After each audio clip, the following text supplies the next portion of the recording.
Today, we will discuss about the 6 types of assessments commonly used by the teachers. First, we have Summative Assessment. Summative assessment arrives at the very end of the learning sequence and is used to record the student's overall achievement at the end of learning. The primary objective of summative assessment is to measure the student's achievement in post-instructions or learning.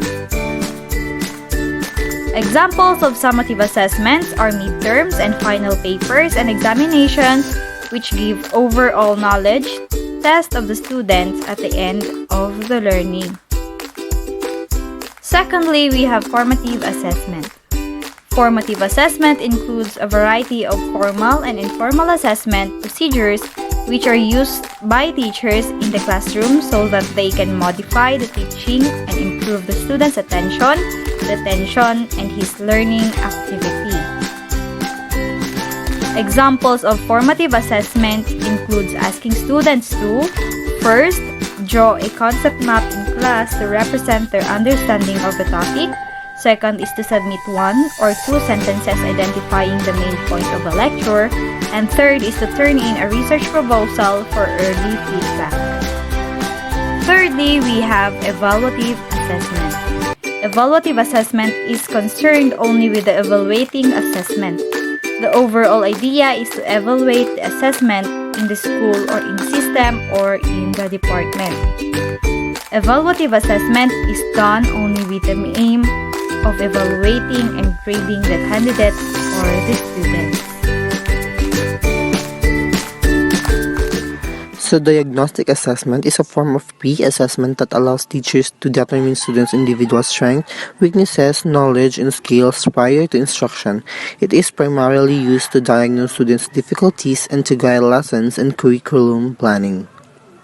So, it is used to assess or diagnose students' difficulties, what they have known and what they still need to know. So, benefits of diagnostic assessment.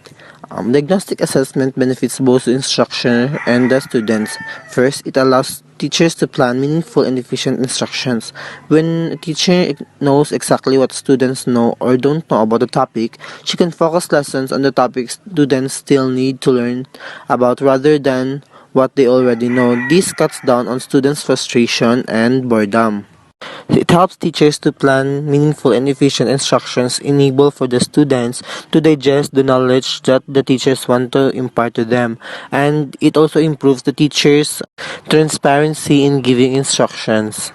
So kapag alam na ng teachers na alam na ng students ng kanyang topic, magfo-focus na siya dun sa mga topics and lessons na hindi pa alam ng students to avoid boredom. Kasi sa sitwasyon namin ng mga students, kapag alam na namin yung topic, maghahanap na kami or mabilis na kami maboard at maghahanap na kami ng ibang paglilibangan and hindi na kami nakikinig sa teachers.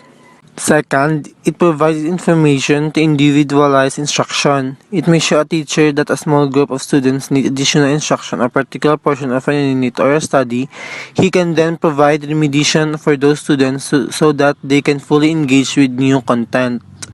So, the teacher should be observant sa kanyang klase para malaman kung sino yung mga grupo na mahirap mag-cope up sa instructions and para makaprovide siya ng solutions and remediations sa problema sa kanyang klase.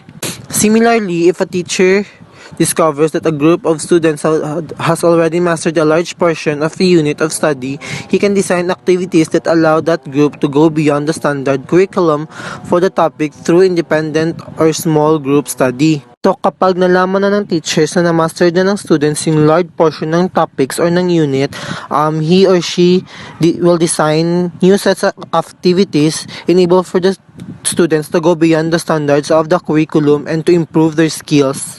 So, the diagnostic assessment. Most assessment measures how students are performing in learning with their current teacher. The diagnostic assessment is a little different.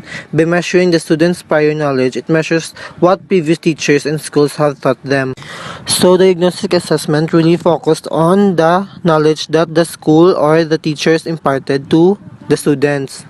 So among the advantages, it clarifies misconceptions that the students may have. It enables the teachers to build on their students' strengths.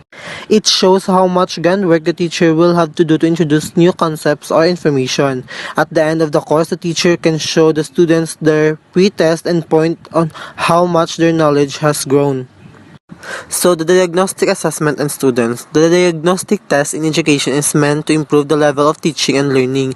The assessment isn't a formal, graded test and doesn't affect the final grade in the class.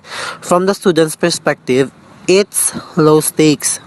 So yung diagnostic test is focusan talaga siya sa level of teaching and learning process ng students and ng teachers. So teachers can help students by providing feedback on the assessment result assessment. The diagnostic feedback definition is the feedback gives the students enough information about their performance so that they can do better. So this diagnostic feedback is really important, enable for the students to improve and do better next time. So, feedback typically answers 4 key questions. First, what does the students know? Kung ano yung nalalaman ng students. What they don't know? Kung ano yung hindi nila alam.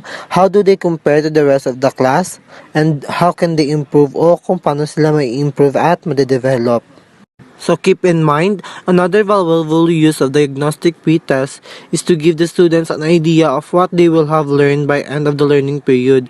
When combined with the post-test, their score on a pre-test will show students just how much knowledge they have gained. This can be a powerful practice for building esteem in the students. In fact, some teachers can even use the same pre-test and post-test to make this difference more evident. This strategy provides great data on how students have progressed as a sure tell way to measure and analyze the growth over the year.